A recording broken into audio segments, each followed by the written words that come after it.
संत सेवा जरूर करें। अमीरी गरीबी धन से नहीं होती। यहाँ तो आप सबके पास कोठी भी है, कई कई तो प्लॉट पड़े हैं, कई की प्रॉपर्टी है, कई की इंडस्ट्री चल रही, किसी किसी के बड़े बड़े व्यापार है, लेकिन महाराज दिल तो नहीं है। यहाँ इतने बड़े बड़े लोग हैं, चाहे तो एक ही व्यक्ति कह दे लो भाई महाराज जी चिंता मत करो, 1 लाख की चेक हम देते, आप पता करो, आपको मन से बोलने की जरूरत नहीं। आप ये समझो कि महाराज जी को बोलना अच्छा लगता है, हमें बोलना अच्छा नहीं लगता, लेकिन बोलना पड़ता है क्योंकि आप लोग इतने कंजूस हो के नहीं हो, नहीं हो, कंजूस हो कि बिना कहे आप मानते ही नहीं हो। प्रेम से बोलो कल भी कहा, आज भी कहा, ये आपकी ही कथा है और आपका ही ये आयोजन है और आप हमारे हैं और हम भी आपके ही हैं, तो आप सबका और हमारा धर्म बनता है। ये आयोजन जितना अच्छा चल रहा है उतना अच्छा ही ये जो कैमरा वाले भैया बड़ी दूर से आए, इन्होंने जब कथा का फेसबुक पे आपकी कलश यात्रा का वो स्टेटस देखा तो बोले गुरुजी बड़ी अच्छी कथा हो रही है, क्या हम भी आ जाएं? तो हमने कहा यहाँ शुल्क नहीं मिलेगा। बोले गुरुजी कोई बात नहीं, हम भी सेवा कर देंगे, हम भी सोचेंगे 4 दिन की हम भी सेवा कर दें। ये 800 किलोमीटर दूर से सेवा करने चले आए और आप कॉलोनी में रह करके इस समय दान नहीं करते, तो बताओ कंजूस हो के नहीं हो? प्रेम से बोलो। ये 800 किलोमीटर दूर से केवल सेवा करने आए, केवल आपकी कलश यात्रा का स्टेटस फोटो वगैरह लगी उसको देख कर ही चले आए। ये होता है समर्पण। महंत जी बोले बने बनाए को तो दुनिया बनाती है, जो बिगड़े को बना दे वो संत होता है। तो संतों ने कहा गुरुदेव कल्याण कैसे होगा? बोले उसके हाथ का बना नहीं खाना है, लेकिन उसके घर का सूखा राशन लेकर के तो बना के खा सकते हैं। संतों ने उस गणका से या जामिल के घर से सूखा राशन लिया, भोजन बनाया और बना करके पान किया। सारे संत तो सो गए, लेकिन महंत जी को नींद नहीं आई। जब रात्रि के 12 बजे अजामिल आया, महंत जी उठ करके उसके पास गए, उसके कंधे पर हाथ रखा, हाथ रख करके कहा अजामिल हमने तुम्हारे यहाँ भोजन किया है, लेकिन तुमने हमें दक्षिणा नहीं दी। अजामिल बोला महाराज तुम और हमसे दक्षिणा मांग रहे हो, ये वो अजामिल नहीं है जो ब्राह्मण सेवक था, अब ये अजामिल डाकू अजामिल हो गया है। ये खैर मानो कि हमने तुम्हारा लोटा और कमंडल नहीं छीना, नहीं तो हम वो भी छीन लेते। तो महंत जी ने कहा अजामिल हम धन के लिए नहीं कह रहे हैं,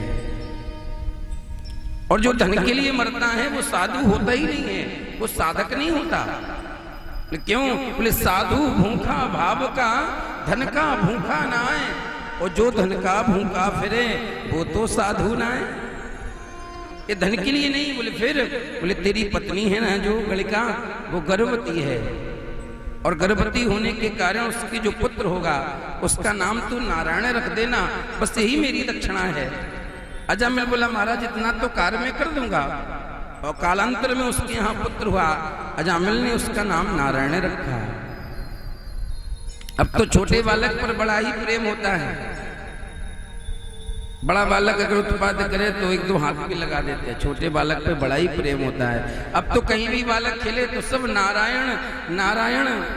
अजामिल पुकारता। एक दिन यम के दूत लेने आए तो अजामिल अपने पुत्र को पुकारने लगा कि दूरे क्रीडन का सक्तम पुत्रम नारायण भयम। दूर खेल रहे अपने पुत्र नारायण को बुलाया, नारायण नारायण। तो यम के दूत खड़े थे, वहां भगवान के पार्षद खड़े हो गए। भगवान के पार्षदों ने यम के दूतों से कहा चले जाओ। बोले क्यों? बोले अभी सुना नहीं इसने आखिरी श्वास पर भगवान का नाम लिया है। यम के दूत बोले नहीं नहीं, इसने भगवान का नाम नहीं अपने पुत्र का नाम लिया है। तो भगवान के दूतों ने कहा ये बताओ नारायण नाम पहले किसका है, इसके पुत्र का है कि परमात्मा का है? यम के दूत बोले इसका पता तो हमें अपने धर्मराज से लगाना पड़ेगा। यम के दूत चले गए। अजामिल सुन रहा था कि एक बार नाम लिया तो हमारा कल्याण हो गया। भगवान के नाम में वो सामर्थ्य है महाराज, अगर कोई श्रद्धा से ले, विश्वास से ले, तो उसका भव सागर से पार हो ही जाता है। एक सेठ जी का बालक बड़ा ही उद्दंड था और माता पिता बड़े परेशान थे। एक बार गुरुजी आए तो पति पत्नी दोनों ही रोने लगे। गुरुजी बोले क्या बात है, क्यों रो रहे हो? बोले गुरुजी हमारा बेटा सुधरता नहीं है, बिगड़ते ही जा रहा है। गुरुजी बोले कोई बात नहीं, इसे हमारे साथ भेज दो।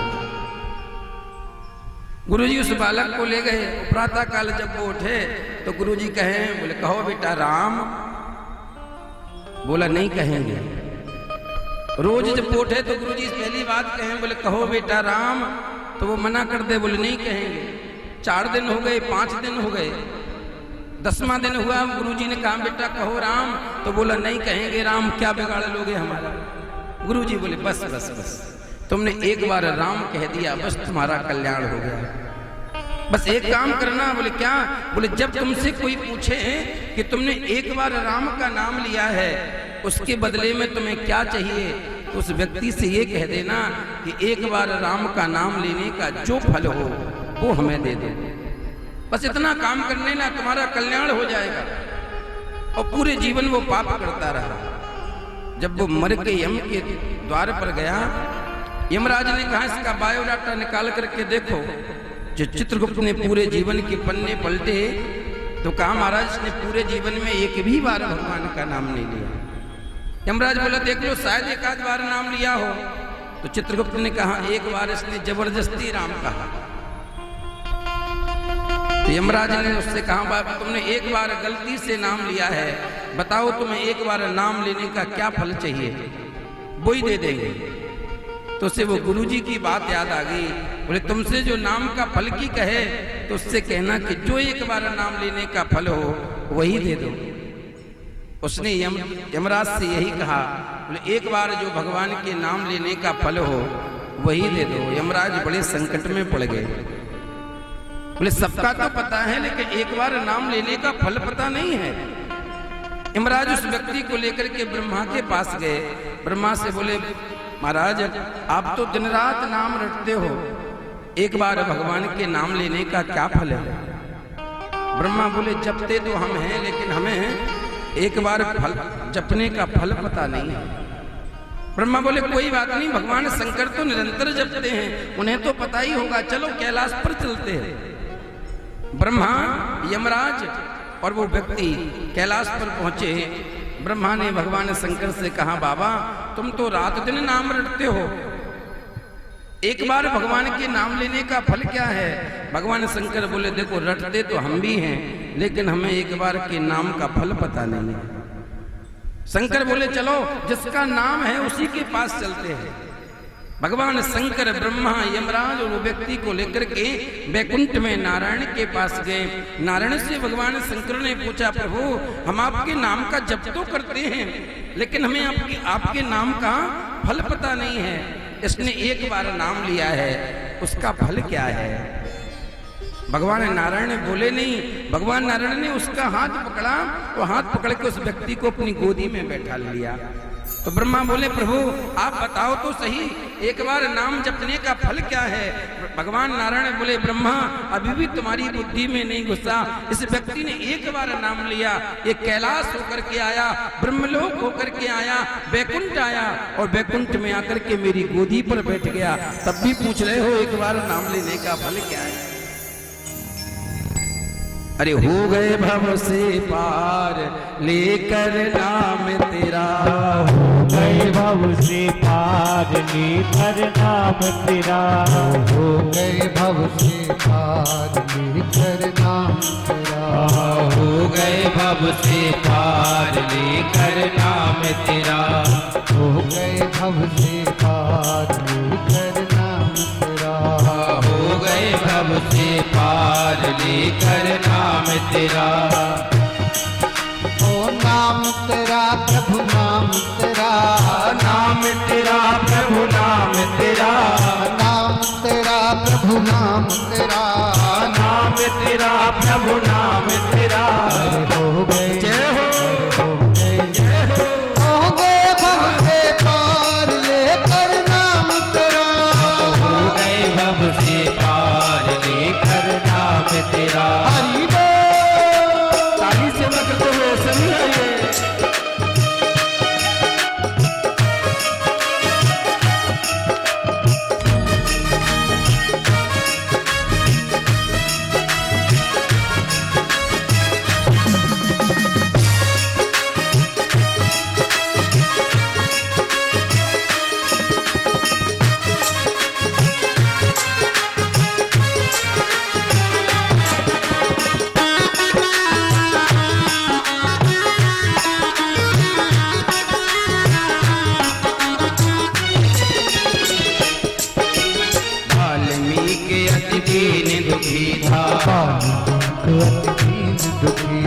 वाल्मीकि अति दीन दुखी था। बुरे कर्म में सदा लीन था। बुरे कर्म में सदा लीन था। हरि रामायण तैयार लेकर नाम तेरा।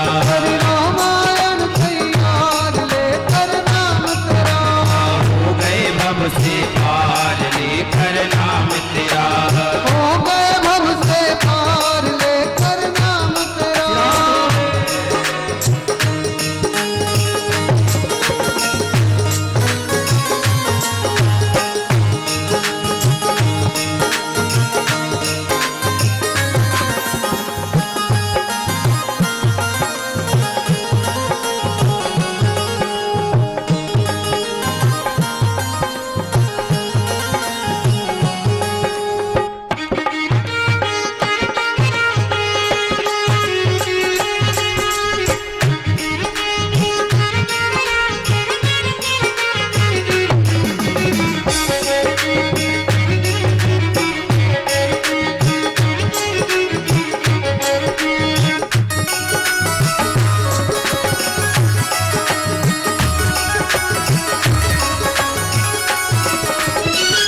सभा में द्रुपद दुलारी। सभा में द्रुपद दुलारी। बीच सभा में द्रुपद दुलारी। सभा में द्रुपद दुलारी। नाथ द्वारिकाधीश पुकारी। नाथ द्वारिकाधीश पुकारी। नाथ द्वारिकाधीश पुकारी। नाथ द्वारिकाधीश पुकारी। बढ़ गया तीर अपार लेकर नाम तेरा। बढ़ गया तीर अपार लेकर नाम तेरा। हो गए भव से पार लेकर नाम तेरा। हो गए भव से पार लेकर नाम तेरा। ऐसे पार कोई नहीं होता जैसे ताश की गड्डी भीड़ रहे। उठाओ हाथ, भगवान ने हाथ दिए हैं। क्या बात है, भाव से ताली सेवा करते हुए। हो गए भव से पार लेकर नाम तेरा। हो गए भव से पार लेकर नाम तेरा। हो गए भव से पार लेकर नाम तेरा। हो गए भव से पार लेकर नाम तेरा। हो गए भव से पार लेकर नाम तेरा। हो गए भव से पार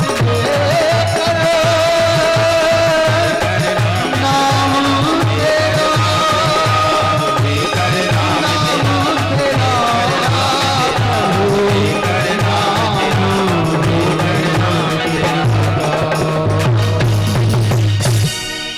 हो गए भव से पार लेकर नाम तेरा।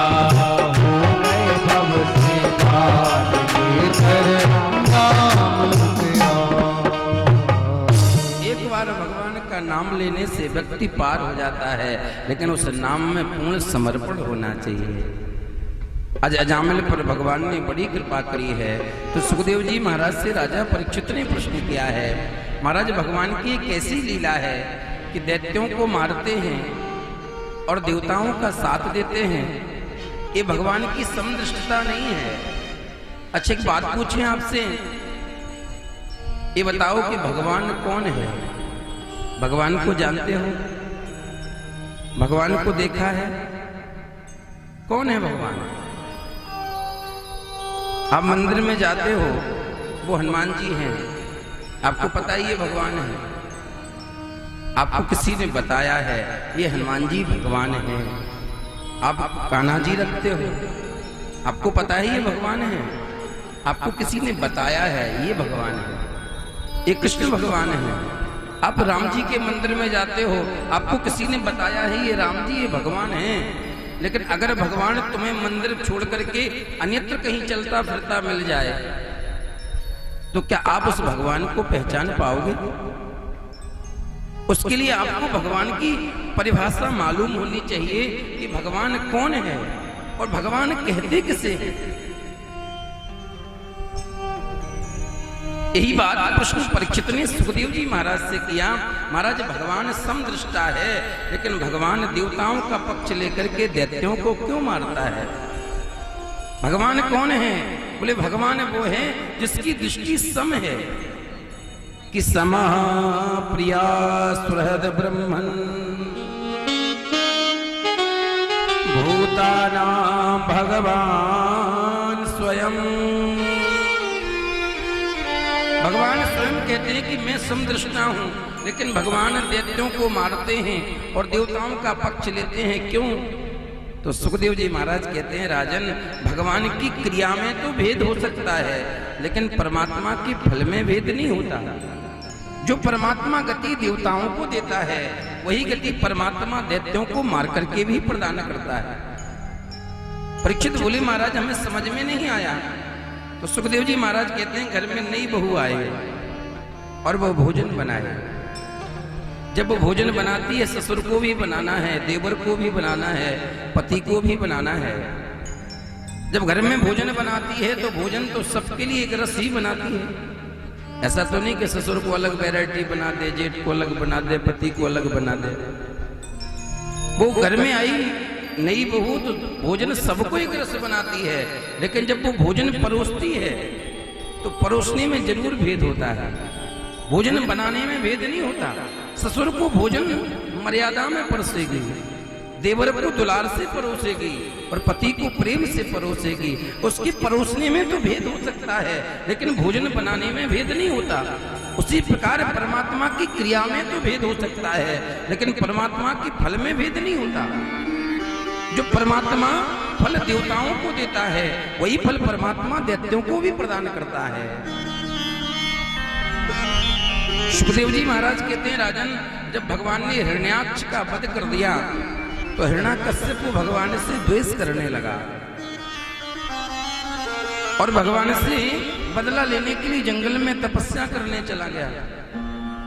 ब्रह्मा प्रकट हुए, ब्रह्मा ने कहा हिरण्याकश्यप मांग लो, हम वरदान देते हैं। हिरण्याकश्यप बोला मैं अजर अमर हो जाऊं, अमर हो जाऊं। ब्रह्मा बोले अमर तो मैं ही नहीं हूं, तुझे कहां से बना दूं, दूसरा कोई वरदान मांग लो। हिरण्याकश्यप बोला ना दिन में मरूं ना रात में मरूं, ना ऊपर मरूं ना नीचे मरूं, ना अस्त्र से मरूं ना शस्त्र से मरूं, और तुम्हारी आपकी बनाई हुई सृष्टि में किसी से ना मरूं, 12 महीनों में ना मरूं। ब्रह्मा बोले ठीक है। हिरण्याकश्यप बोला अब तो मैं अमर ही हो गया। सृष्टि को बनाने वाले ब्रह्मा हैं, 12 महीने बनाए हैं, जब 12 महीनों में नहीं मरूंगा तो मुझे कौन मारेगा। ब्रह्मा से वरदान लेकर के हिरण्याकश्यप आया और हिरण्याकश्यप की पत्नी का नाम है कयाधु। देखो अगर पत्नी सुंदर है तो पति कितना भी कुमारगामी हो, एक ना एक दिन वो सुधर ही जाता है। लेकिन पत्नी की निष्ठा, पत्नी का समर्पण बदलना नहीं चाहिए। कबहू तो दीन दयाल के भनक पड़ेगी कान, आज नहीं तो कल परमात्मा सुनेगा जरूर, और जिस दिन सुनेगा फिर तुम्हें दुनिया को सुनाने की जरूरत नहीं पड़ेगी। हिरण्याकश्यप के 4 पुत्र हैं, हेलाद, अनुलाद, शहलाद और प्रहलाद। जैसी लौट करके आया तो चारों पुत्रों को गोदी में बैठा करके कहने लगा बेटा ये बताओ तुमने क्या सीखा है। पहला पुत्र बोला पिताजी मैंने मारना सीखा है, दूसरा बोला मैंने लूटना सीखा है, तीसरा बोला मैंने काटना सीखा है, और सबसे छोटे प्रहलाद हैं। प्रहलाद से बहुत प्रेम करता है क्योंकि पहली बार मिला है। प्रहलाद को गोदी में बिठाला, दुलार करने लगा और प्रहलाद से बोला बेटा तू मेरा सबसे छोटा बेटा है, बड़ा ही लाडला है, बता तूने क्या सीखा है।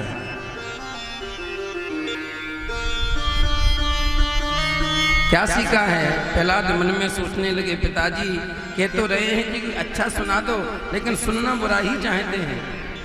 प्रहलाद बोले पिताजी मेरे भाइयों ने तो एक एक कार्य सीख ज्ञान लिया है, मैंने 9 चीजें सीखी है। हिरण्याकश्यप बोला बेटा कौन सी 9 चीजें सीखी हैं? प्रहलाद बोले पिताजी बताऊं? बोले हाँ बेटा बताओ। तो प्रहलाद कहते हैं पिताजी, बोले श्रवणम कीर्तनम विष्णु स्मरणम पाद सेवनम। श्री कृष्ण शरणो नमः, श्री कृष्ण शरणो नमः। श्रवणम कीर्तनम विष्णु स्मरणम पाद सेवनम।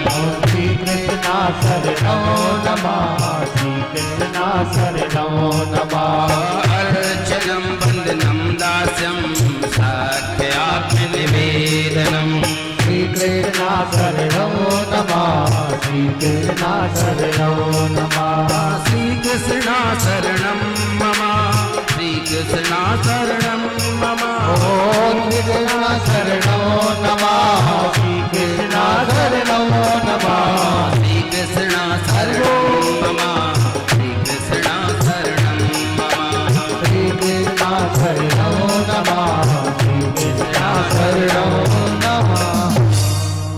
पहला तो बोले पिताजी मैंने 9 चीजें सीखी हैं क्या? बोले श्रवण करो तो विष्णु का, कीर्तन करो तो विष्णु का, चिंतन करो तो विष्णु का, अर्चन करो तो विष्णु का, वंदन करो तो विष्णु का। महाराज जैसे कहा तो प्रहलाद को गोदी में लिए था, उठाया हिरण्याकश्यप ने और गोदी से नीचे फेंक दिया। अरे अधम मंदात्मन कुलाधमम, अरे कुल को दूषित करने वाला मेरे शत्रु का नाम लेता है। सेवकों से कहा जाओ हाथी के नीचे डाल के से मार दो। हाथी के नीचे डाला, प्रहलाद को प्रणाम करके चला गया। सिंह के नीचे डाला, महाराज सिंह भी प्रणाम करके चला गया। हिरण्याकश्यप बोला जाओ इसे पहाड़ से नीचे फेंक दो, मर जाएगा। प्रहलाद को सैनिकों ने नीचे फेंका, भगवान ने प्रहलाद को गोदी में ले लिया। जब व्यक्ति का निष्ठ समर्पण भगवान के प्रति होता है तो भगवान सब कुछ करने को तैयार होते हैं। हिरण्याकश्यप ने तो यहाँ भी कहा कि प्रहलाद को काल कोठरी में डाल दो, प्रहलाद भूख से ही मर जाएगा। महाराज प्रहलाद को काल कोठरी में डाला, सब बढ़िया खाते लेकिन प्रहलाद को भोजन नहीं है। भगवान के लिए लक्ष्मी जी 56 भोग का थार लेके आई और भगवान से बोली प्रभु भोजन कर लो। भगवान बोले मैं भोजन नहीं करूंगा। बोले क्यों? बोले मेरा भक्त प्रहलाद भूखा बैठा है, जब तक वो उसे भोजन नहीं मिलेगा तब तक मैं भोजन नहीं कर सकता। लक्ष्मी बोली आप चिंता मत करो, हम भोजन प्रहलाद को कराने जा रही हैं। लक्ष्मी ने सुंदर सी खीर बनाई, सोने के पात्र में लेकर के उस काल कोठरी में गई और प्रहलाद को अपने हाथों से मां लक्ष्मी ने भोजन कराया। 1 महीने के बाद हिरण्याकश्यप ने कहा अब तो प्रहलाद मर गया होगा, उसकी अस्थियां बची होगी। खोल करके देखा तो प्रहलाद को जितना पहला बंद किया था उससे दुगने ही प्रहलाद हृष्ट पुष्ट हो गए। प्रेम से बोलो राधे राधे। ये भक्ति की पराकाष्ठा है महाराज। जब हिरण्याकश्यप प्रहलाद का वध ही नहीं कर सका तो हिरण्याकश्यप बड़ा दुखी था। हिरण्याकश्यप की बहन प्रहलाद की बुआ आई और हिरण्याकश्यप ने देखा तो देखते ही महाराज रोने लगा। तो प्रहलाद की बुआ का नाम है टुंडा और वो बुआ बहुत खतरनाक होती है जिसका विवाह ना हुआ हो। बुआ और जिसका विवाह ना हुआ वो बुआ बड़ी खतरनाक होती है। ऐसी प्रहलाद की बुआ विवाह ही नहीं कराया। और पता है वो प्रहलाद की बुआ क्या करते, कहीं कन्या भोजन हो तो कपड़ा सर में बांधे, गोल गोल चश्मा लगाए, सबसे आगे बैठ जाए। बोले विवाह तो हुआ नहीं, अभी तो हम कन्या ही हैं, कन्या भोज होने दो। एक महात्मा बड़ी सुंदर बात कहे थे, बोले एक बुआ जी विवाह नहीं हुआ, वो कथा सुनने गई और कथा सुनने में महाराज कह रहे थे नारी अपावन सहज जग पति रुख नहीं अब लहे। जो स्त्री अपने पति की सेवा नहीं करती, पति के अनुरूप नहीं चलती, उस स्त्री को नरक जाना पड़ता है। वो बुआ कथा सुन के आई सो बड़ी अनमनी हो गई, उदास बैठी। सो भतीजा आया, बोले क्या बात है बुआ, तुम तो कथा सुनने गई थी, कथा सुनने से तो आनंद आता है, तुम रो रही हो। बोले कुछ ना पूछो, कथा नहीं हो गई, बवाल हो गई। प्रेम से बोलो राधे राधे। बोले बवाल क्या हो गई? बोले हम कथा सुनने गए, वो महाराज कहते नारी अपावन सहज जग, वो स्त्री अपवित्र होती है जो पति की सेवा नहीं करती। बताओ हमने तो विवाह नहीं किया तो क्या हम नरकगामी हो जाएंगे? तो भतीजा बोला बुआ चिंता मत करो, अभी अब विवाह करा दे। तो बुआ बोली ये बताओ हम 90 की 110 साल के भूपा कहाँ मिलेंगे? भतीजा बोला खोजते कहीं ना कहीं तो मिल ही जाएगा। सो भतीजा गया खोजने के लिए। सो एक बाबा जी कपाल भाती कर रहे थे ऊपर से नीचे तक। तो भतीजा बोला बाबा जी विवाह हुआ? सो बोला हुआ तो नहीं। भतीजा बोला करना है? बोले हो जाए तो कोई बुराई भी नहीं। तो भतीजा बोला ठीक है, आषाढ़ की नौमी को बारात लेके आ जाना। शुक्ल पक्ष की आषाढ़ की नौमी को बिना मुहूर्त के भी विवाह कर दो तो शुभ होता है। भतीजा बोला आषाढ़ के शुक्ल पक्ष की नौमी को बारात लेके आ जाना। वो बाबा जी बारात लेके गए, विवाह हुआ। विवाह होने की विदा होने वाली थी, ब्राह्मणों ने पत्रा खोल दिया। पत्रा खोला तो उस दिन 10वीं 6 थी, एकादश लग गई थी। सो ब्राह्मण बोले देखो बाबा जी अब विदा नहीं हो सकती। बोले क्यों? बोले चतुर्मासा लग गया और चतुर्मासा में दुरागमन नहीं होता, विदा नहीं होती। अब तुम्हारा 4 महीने बाद ही विदा होगी, 4 महीने बाद ले जाना। सुबह बाबा जी बोले जब जिंदा रहेंगे तो ले जाएंगे, नहीं तो फिर। भतीजा बोला नहीं नहीं आप फूफा जी चिंता ना करो, कुंवार का महीना बीच में आता है, उसमें ही आप ले जाना, नवरात्रि में भेज देंगे। बाबा जी बोले रहेंगे जिंदा तो ले जाएंगे। देवयोग से भादों में ऐसी बारिश हुई कि फूफा जी मर गए, बुआ जैसी की तैसी। प्रेम से राधे राधे। ऐसी बुआ प्रहलाद की, नारी पावन सहज जग। ढूंढा बोली चिंता मत करो भैया, हमें ऐसा वस्त्र प्राप्त है कि अगर हम उसको डाल करके बैठ जाएं तो आग भी हमारा कुछ नहीं बिगाड़ सकती। हिरण्यकश्यप प्रसन्न हो गया, लकड़ियों को संविधाओं को एकत्र किया गया और ढूंढा प्रहलाद को लेकर के बैठी। और भगवान की कृपा से ऐसी वायु चली कि जो बुआ का चीर था प्रहलाद के ऊपर आकर लिपट गया और बुआ जल करके राख हो गई। बोल भक्त वत्सल भगवान की जय। जब हिरण्यकश्यप बड़ा ही परेशान हो गया तो शुक्राचार्य के पुत्र हैं संडामर्क, उन्होंने कहा आप महाराज हमारे साथ भेज दो, हम इसके भाव को ही बदल देंगे। संडामर्क के साथ महाराज प्रहलाद को भेजा तो प्रहलाद पहुंचे तो सखाओं ने कहा प्रहलाद ये बताओ कि तुमने ये सब चीजें सीखी कहां से हैं? हमारे तो गुरुदेव सिखाते नहीं हैं। प्रहलाद बोले हमारे गुरु संडामर्क नहीं है। बोले हम दैत्य कुल के गुरु तो संडामर्क हैं, शुक्राचार्य हमारे कुल गुरु हैं। बोले कुल गुरु होने से फर्क नहीं पड़ता, गुरु वो होता है जो हमारे कल्याण के मार्ग को प्रशस्त करे। गुरु उसे बनाना चाहिए जो मुक्ति के मार्ग को खोजे। इसलिए हमारे गुरु तो संत नारद हैं जिन्होंने हमें अपनी माता के गर्भ में ही हमें ज्ञान दिया है। तो सखा बोले आओ प्रहलाद हम साथ में खेलते हैं। प्रहलाद बोले नहीं हम तुम्हारे साथ नहीं, तुम्हें हमारे साथ खेलना पड़ेगा। सखा बोले ठीक है। प्रहलाद को बीच में खड़ा कर लिया और प्रहलाद जी महाराज खेलने लगे। क्या?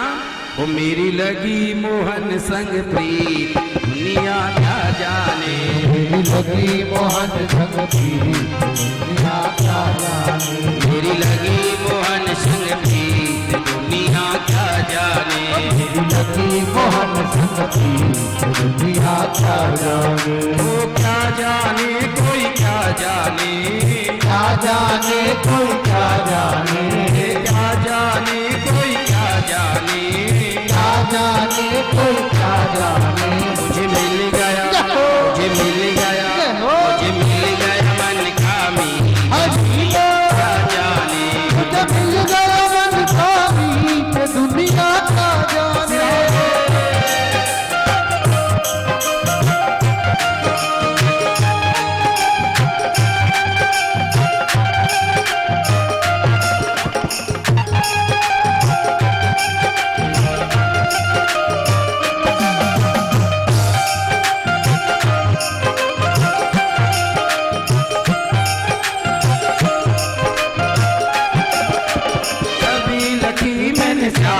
जब से अभी लकी मैंने शाम की जब से, अभी लगी मैंने शाम की जब से, अभी लकी मैंने शाम की जब से, कई बाबरी में तो तब से, कई बाबरी में तो तब से, कई बाबरी में तो तब से, कई बाबरी में तो तब से, बांधी प्रीत की डोर मोहन से, बांधी प्रीत की डोर मोहन से, नाता तोड़ा सारे जग से, नाता तोड़ा सारे जग से। ये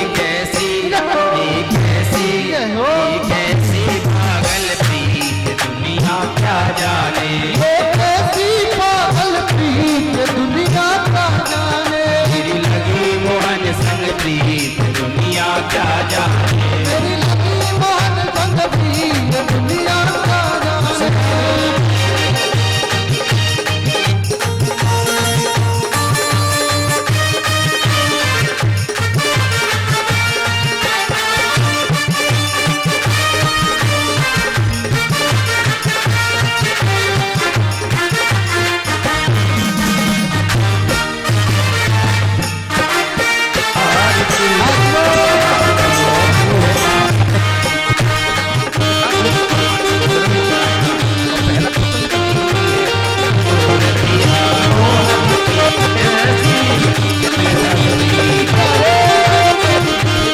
देखो तो सही प्रहलाद करना क्या है।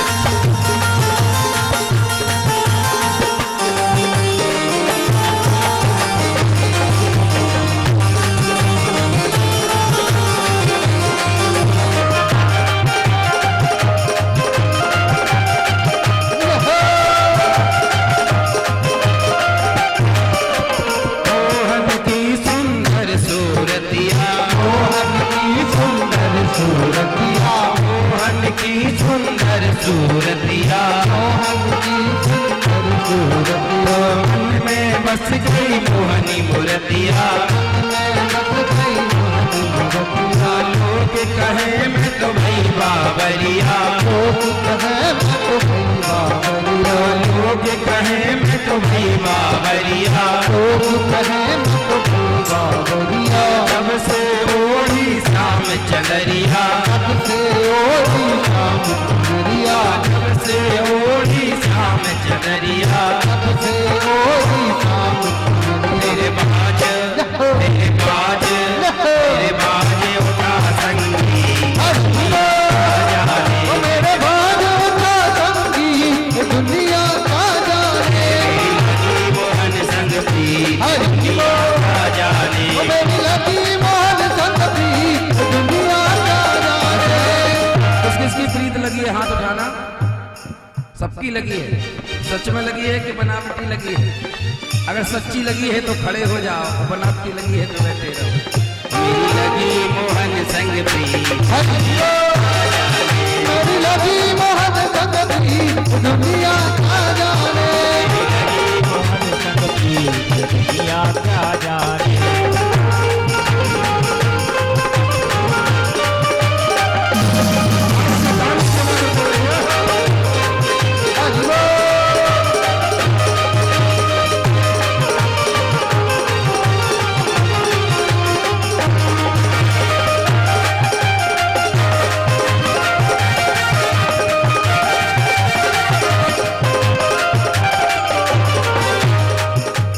मोहन ऐसी बंसी बजाई, मोहन ऐसी बंसी बजाई, मोहन ऐसी बंसी बजाई, मोहन ऐसी बंसी बजाई। गोपे गोपियाँ भाग चली आई, गोपियाँ भाग चली आई। लोक लाज का छुपा मुनाई, लोक लाज का छुटा मनाई।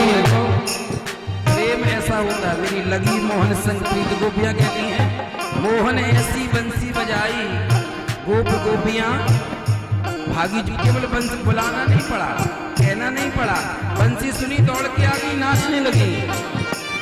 गोप गोपियाँ भागी चली आई, गोप गोपियाँ भाग चली आई। आप लोग शर्माते हो, लजाते हो कि हमसे कोई क्या कहेगा, और गोपियाँ क्या करती हैं? लोक लाज का छुपा मनाई, लोक लाज का छुटा मनाई। लोक लाज का छुपा मनाई, लोक लाज का छुटा मनाई। कैसी कैसी खुशी के दुनिया ये कैसी खुशी के गीत दुनिया का जाने। मेरी लगी मोहन संग प्रीत अरे मेरी लगी मोहन संग प्रीत दुनिया का जाने।